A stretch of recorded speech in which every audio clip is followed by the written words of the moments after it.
नमस्कार, सत श्री अकाल, आदाब। कैसे हैं आप लोग? हमारी चैनल यो वीडियो पर आप सबका स्वागत है। और आज के वीडियो में हास्य व्यंग के साथ हम उपस्थित हैं। तो शुरू करते हैं। खुद भी हंसो और औरों को भी हंसाओ। आज का कठोर ज्ञान। जिन पतियों को खाना बनाना आता है, बड़े ध्यान से सुनिएगा, जिन पतियों को खाना बनाना आता है उनकी पत्नियों की तबीयत अक्सर खराब रहती है। तो ऐसे ही जोक्स शुरू करते हैं। मेरी पत्नी ने मुझसे कहा कि शादी के बाद तुम मुझसे प्यार नहीं करते, या फिर शादी के बाद वो पहले जैसी बात नहीं रही। तो मैंने भी उसे जवाब दिया कि एग्जाम क्लियर होने के बाद पढ़ाई कौन करता है यार। तो ऐसे जोक्स आपको इस वीडियो में मिलते रहेंगे और ज़रूरी नहीं कि हाल ही में समझ में आए, शायद दोबारा देखना पड़े, उसके बाद आपको समझ में आए। दूसरा है कि मेरे एक दोस्त ने पूछा कि मेरी बीवी बहुत गुस्सा करती है। तो मैंने कहा कि यार पहले मेरी बीवी बहुत गुस्सा करती थी। तो उसने कहा कि तुमने क्या इलाज किया जो तुम्हारी बीवी अब गुस्सा नहीं करती? तो मैंने कहा कि बस एक दिन वो बहुत गुस्से में थी, तो मैंने कह दिया कि बुढ़ापे में अक्सर गुस्सा आ ही जाता है। तो आज का दिन है और वो दिन था कि अभी तक उसने कभी तेज आवाज में भी बात नहीं की है। मेरी पत्नी ने मुझसे कहा कि आपका एक दोस्त मेरी बहुत तारीफ करता है। मेरी उम्र 48 साल की हो गई है, लेकिन फिर भी उसने मेरी तारीफ की। तो मैंने कहा कि पक्का वो उस्मान भाई होंगे। तो उसने कहा कि उसे आश्चर्य हुआ कि इसे सारी बातें पता चल जाती है। उसने कहा कि तुम्हें कैसे पता कि वो उस्मान भाई ही थे? तो मैंने कहा कि उस्मान भाई का कबाड़ का बिजनेस है और कबाड़ पर उनकी नजर बहुत ज्यादा पड़ती है। तो पति और पत्नी का रिश्ता बहुत नाजुक होता है, बहुत प्यारा होता है और उसमें कई जोक्स हमको मिलते रहते हैं। बस नजरिए की बात है, नजरिया रखो, आपको हास्य वहां से मिलता रहे। हमारे एक मित्र है तुषार भाई, तो उन्होंने फरियाद की कि यार बीवी मुझे बेलन से मारती है। तो मैंने कहा कि यार एक काम करो, रोटी मेकर ले लो। उससे क्या होगा कि घर में जब बेलन ही नहीं रहेगा तो बीवी आपको मारेगी कैसे? तो उसने रोटी मेकर ले लिया।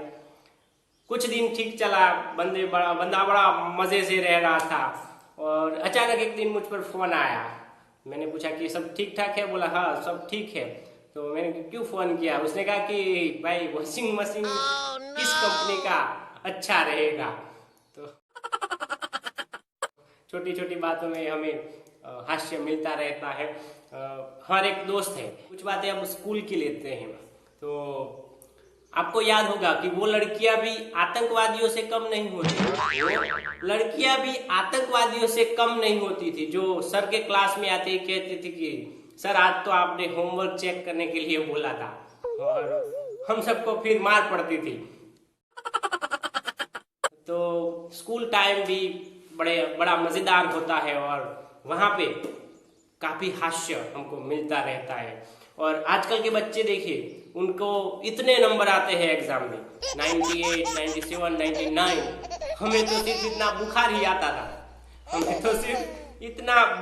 आता था। कल बस में एक लड़की पर नजर पड़ी, तो मुझे लगा कि ये तो शायद मेरे क्लास में पढ़ती थी। मैंने उनके पास जाकर कहा कि तुम मुझे पहचानती हो? तो उसने कहा कि नहीं। तो फिर मैंने उसे याद दिलाया कि यार हम एक ही क्लास में तो पढ़ते थे।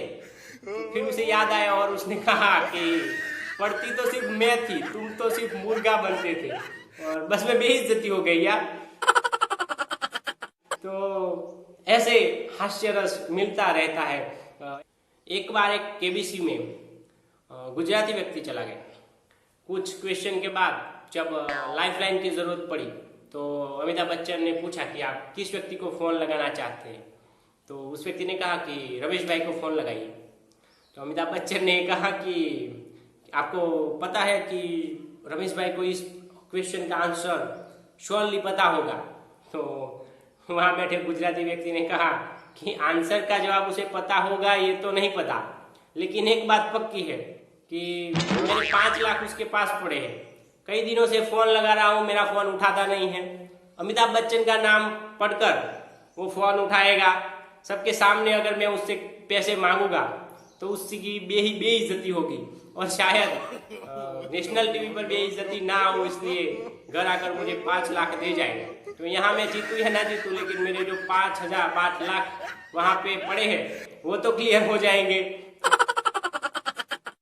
एक व्यक्ति डॉक्टर के पास गया और उसने कहा कि घर चलकर इलाज करने का आप कितनी फीस लेते हैं? तो डॉक्टर ने कहा कि घर चलकर इलाज करवाना है तो 300 रुपये लगेंगे। तो उसने कहा कि चलिए कोई बात नहीं है। डॉक्टर ने गाड़ी निकाली, वो उनके साथ बैठ गया। घर पहुंचे तो वहां पे जाकर डॉक्टर ने कहा कि मरीज कहाँ है? तो उस व्यक्ति ने कहा कि कोई मरीज नहीं है। तो डॉक्टर ने कहा अगर मरीज है ही नहीं तो फिर तुम मुझे यहाँ क्यों लेकर आए? तो उसने जवाब दिया कि टैक्सी वाला मुझे घर पहुंचाने का 500 रुपये मांग रहा था और आपने यहाँ 300 में पहुंचा दिया, इसीलिए मैं आपको लेकर यहाँ आया हूँ। ऐसे ही मजेदार वीडियो देखने के लिए अभी चैनल को सब्सक्राइब करें, देखते रहिए यो वीडियो। धन्यवाद।